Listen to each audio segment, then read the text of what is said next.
and it's like a $50, $60 late registration fee. So you don't want to get slapped with that. Yeah, I'm going to do it on the 28th. Yeah. Okay, so, this is the actual match setting. We have Rig versus Ginfu. This wall damage is going to hurt. Well, he bounced off of it, so he didn't get the full damage. And Ginfu's got to a really good start right now. Yeah, with a great. But I think Hoodless will be fine. You know, he got to get the jitters out. Oh, high counter. I do not know why Sweet Revenge opted to throw round one fight so early. Like, the metagame hasn't even built yet to do that. Well, I was talking to Ryujin, and he was saying that Sweet Revenge was playing a kind of wild, but it was a control wild. So, Okay. So he organized confusion. Yeah, exactly. So he was kind of mad at himself. He said he was too patient at times, where he should have just, you know, went in for the kill.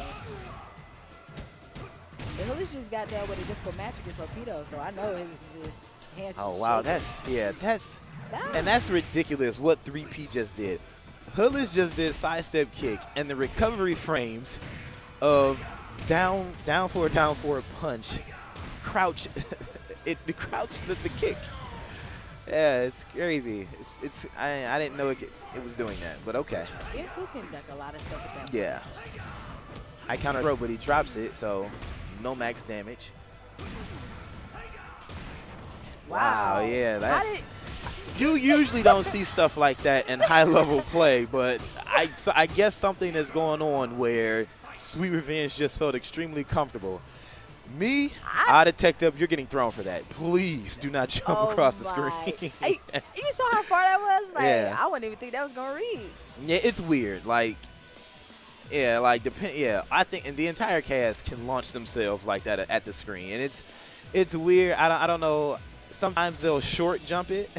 And then other times, all the time. I just don't do it. Yeah, pretty much, the entire cast can do it. And I want to say it may be the timing on which you jump to catch them, which will give the character the furthest range, That's confusing. Yeah, mistimed on it, that's why I wouldn't do it. For me, honestly, like, if I see it, like, I can take it to where it's like, oh, you jumped, all right, you're getting thrown, I'm going to get off the ground. And when that stuff happens to me, I could be already standing up and still get. Yeah. I'm like, what the? Like, yeah.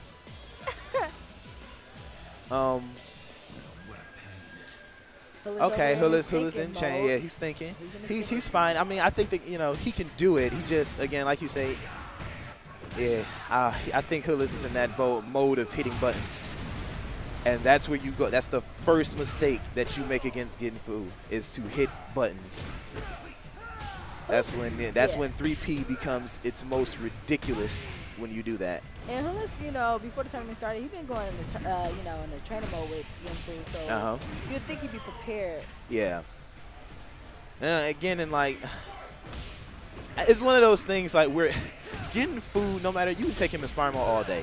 He's a simplistic character. You can honestly take Ginfu, and from what I've learned, I only use 4 attacks from Ginfu, and I can beat some of the best players that play this game, old or new.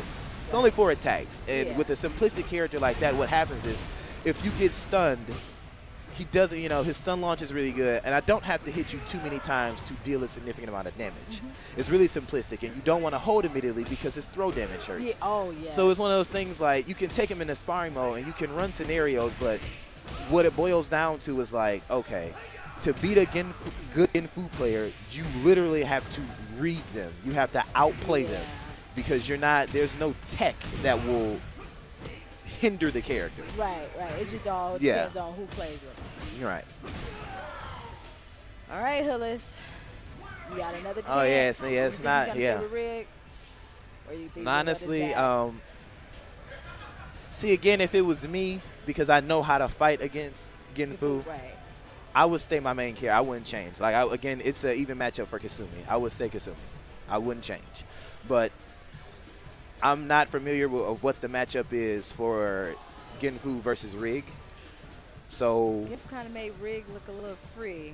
Yeah, I would say this. Like, Hoodless need to space a little more. Last night, he did play with Rig against Sweet Revenge and Casuals. So okay.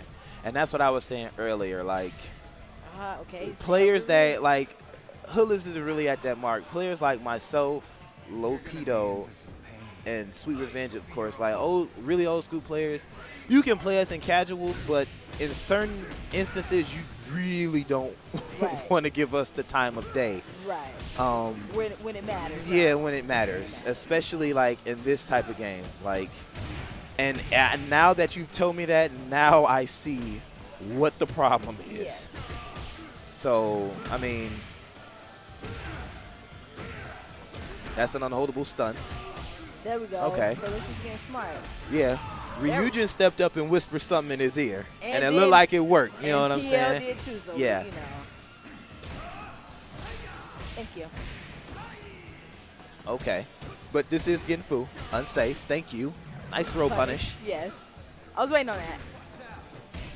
Broke. Yeah. Grab. And that's, again, Hoodless is too heavy on the buttons. You can't, when you're playing against Genfu, you have to realize, you have to understand which buttons that you want to hit. Right.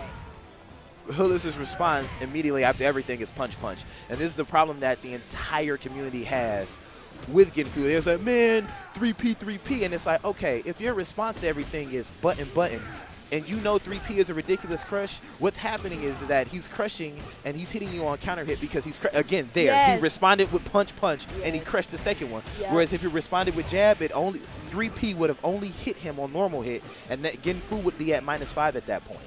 That's why a lot of old school players, like we see, like if I have, again, Genfu is Genfu, we know how to play against him. Back in the day, Genfu had a ridiculous crush, and it was down forward punch plus kick. That stunned on normal hit. 3P, wow. Yeah, 3P doesn't. Right. So his crushing ability is nowhere near as ridiculous as it was in DOA5. You know, again, today's players, because everybody wants to hit buttons, yes. they make 3P a ridiculous poke attack. It's true. Yeah. It's true. Ooh, come on. Again, I mean, I think if, again, oh, nice throw punish. And that was it. Does this put? Yeah, I mean, it's kind of sad, but again, every Hoodless's response to every neutral situation is to come in with punch punch. Punch punch. I'm pretty sure you told him that before. Yeah, I mean, I always talk to Hoodless when he comes up and plays in the Midwest, because we sit and we play with Hoodless, and then like in short spurts, he can be he can be a problem, because Rig is a problem, and when because he, how Hoodless plays.